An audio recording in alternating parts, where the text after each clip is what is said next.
JavaScript is a high-level programming language that is easy to learn and it's used for web. And JavaScript is the most used programming language by developers. You can achieve amazing things with a few lines of code in JavaScript.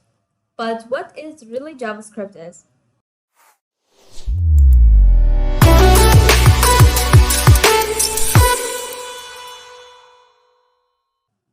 Hello everyone, how's it going? My name is Sabah, And I'm Joel. and in this video, we're talking about an interesting topic about programming language called JS or JavaScript. But what is JavaScript?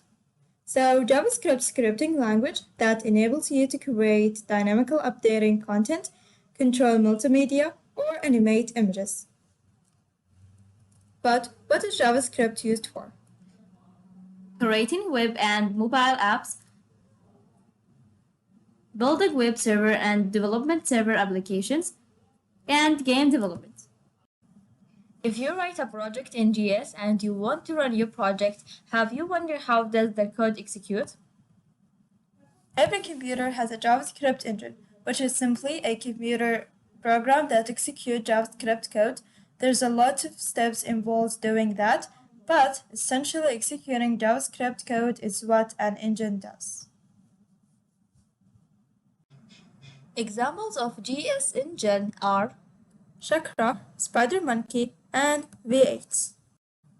when you run a JS code inside the browser, the first thing that will happen is that the JS engine parses the JS code line by line and check if the syntax of the code is correct or not.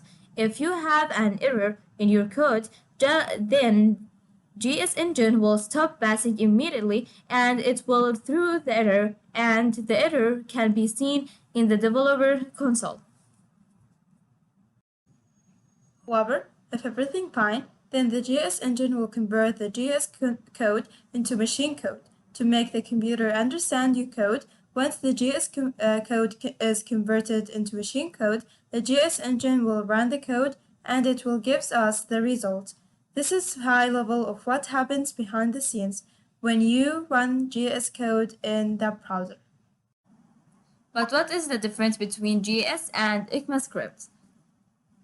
ECMAScript is an organization that creates standards for technologies and it's used for web browser and server and is just a simplification. On the other hand, JS or JavaScript is a programming language.